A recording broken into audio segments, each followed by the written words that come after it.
Hey guys, it's History Behind the Warrior. Welcome to another edition in my What's the Difference series, where I take a character from the Mortal Kombat games and compare their two different timeline counterparts. That includes all games they've featured in, as well as any other source of media that does apply to the actual canon. Now for today's video, I'll be talking about the original Sub-Zero and now Dark Ninja Revenant, Noob Saibot. Also, before this video does start, I just want to say all again, thank you for all of the Mortal Kombat support. I really do appreciate it, guys. It's been fantastic coming back to this community that I fell in love with, and you can definitely expect to see more Mortal Kombat content on this channel in the future. Now the Noob Saibot video, this one's going to be kind of weird, because unfortunately Noob himself has only featured in one installment in the new timeline, whereas in the original he featured in Mortal Kombat Mythology Sub-Zero, Mortal Kombat 1 as Sub-Zero, and then took on the mantle of Noob Saibot from the second game onwards, appearing in every installment except Deadly Alliance, but taking on a very minor role to that of the story. So what's quite interesting here in the new timeline is how they've actually taken his character arcs and condensed them, seeing as the storytelling style is very different, but we'll get into that in a bit. But first, let's talk about the similarities that these two different timeline counterparts actually share, where they were both brought up in a Lin Kuei alongside their younger brother. Both were extremely talented cryomancers and were considered for a very long amount of time to be the strongest member within the Lin Kuei, hence why he was chosen during the events of Mortal Kombat Mythology Sub-Zero, which yes is actually something that seemingly is canon in both timelines, because in MKX we do see Serena return and talk very briefly about how she was at one point in service to Quan Chi, which is the same thing that really happens to her in the original timeline, where after she's kind of killed off, I say that with air quotations, she returns being free from his grasp. So it seems like the same idea has been presented here, and even in MKX, during her scuffle with Kitana, she even references Bi-Han and says how he was responsible for freeing her from Quan Chi's grasp. To escape Quan Chi, Kitana,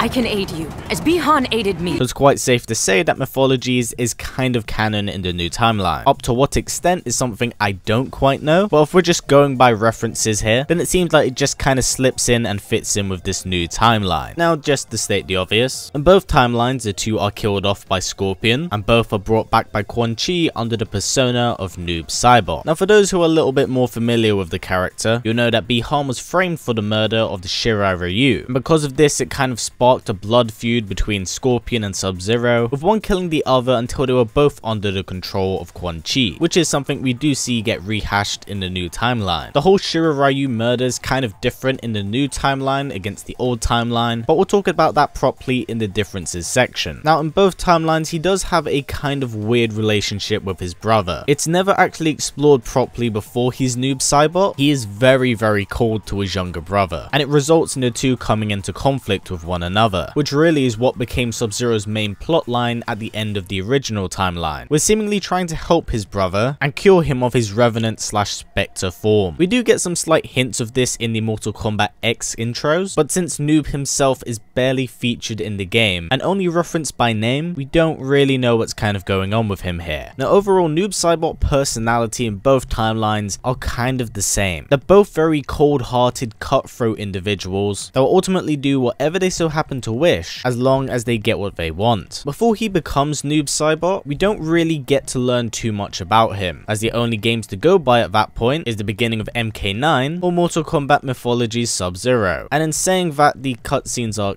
pretty cringy. But overall, Noob Saibot's translation into the new timeline isn't too different to the original. He still feels like Noob Saibot. But in saying that, what are the differences between these two timeline counterparts? Well, as I mentioned, let's talk about the Shirai Ryu massacre. Now in Mythologies we do see Sub-Zero kill Scorpion in their first encounter. Of course this leads to Scorpion becoming a Hell Spectre and aligning himself with Quan Chi in the name of revenge, which does lead to him fighting Bi-Han once again and killing him, resulting in the creation of Noob Saibot. Now in the new timeline it seems like this has been altered quite a bit. In the new timeline it seems that Sub-Zero did kill Scorpion much like the original, but that is as far as it went. You see, around this time Quan Chi had made a deal with the Lin Kuei, saying that if Sub-Zero was successful then he would kill off the Lin Kuei's rival clan, the Shirai Ryu, and that is what he did. So the same time Scorpion died was also roughly the same time the Shirai Ryu fell. It's kind of weird, it's not really explained too well in the new timeline, timeline, but that's probably as good as it's gonna get for an explanation. Now in the original timeline, Scorpion's family wasn't killed off up until Mortal Kombat 4, which as you would expect would spark a feud between Scorpion and the second Sub-Zero. So there are some slight alterations and differences to what they've already done. And on top of that, in the new timeline, Noob Saibot has absolutely no ties to Smoke, and that is due to how big the original timeline is compared to the new one. In the new timeline, a lot of the personal stories we know are kind of condensed into a film-esque form, as due to the differences in technology, we've come away from a traditional arcade style that was told through text to more of a full-blown cinematic story, which means that a lot of the plot arcs we do see in the original timeline do kind of shine here as well. But one that does not is Smoke. It seems from the beginning of Sub-Zero's chapter in MK9 that Smoke was familiar with Bi-Han, but it isn't exactly explored, so we can only kind of presume that they were just friends. The reason as to this happening is because of Sindel killing off a bunch of Earthrealm heroes and the alterations that happened to the timeline, so it's kind of unknown if we'll ever see this two partnership ever happen again. Now another thing that's different in the new timeline compared to the old one is the relationship Bi-Han shares with his younger brother, at least in the sense when they finally confront each other when Bi-Han is Noob Saibot and his younger brother is Cyber Sub-Zero. In the original timeline, the younger Sub-Zero wasn't aware about what happened to his brother up until the later games, so this confrontation happens a lot earlier and goes back to what I was saying about the story being a little bit more condensed. Now the two brothers do fight much like the similar timeline, and Noob is defeated by his younger brother. And we also see an X that's very similar to the original timeline, is that we find out in the intro dialogue exchanges that Bi-Han's younger brother is still trying to find a way of saving him. But these are intro dialogues, so I would take quite a few of them with a grain of salt, but Noob Saibot is a fan favorite, so his return is most likely on the horizon. And whilst we're on the demise of Noob Saibot, let's actually talk about that. This never ever actually happens to him in the original timeline. Instead, it is Scorpion in the original timeline who falls victim to a Soulnado and is considered to have been ripped apart by it. But of course, that's not what actually happens here. In the original timeline, Scorpion was chosen by the Elder Gods to become their champion, which is a role he did fill for some time. So what are the chances of this role actually applying to Noob, as he is following the same steps with the whole Soulnado thing, and it's clear that he's definitely a powerful individual in Mortal Kombat lore, so I'd say that he's certainly viable to obtain this title, especially if we're getting a whole Dark Raiden story arc where Raiden himself is cutthroat and is kind of working against the gods despite being one himself. But that is kind of just speculation on my part. But that is actually it for this video, guys. These are all the differences I managed to pick up on the first Sub-Zero Bi-Han / Noob Saibot. I do hope you enjoyed this and learned more about the character, as I am well aware that Noob Saibot is a very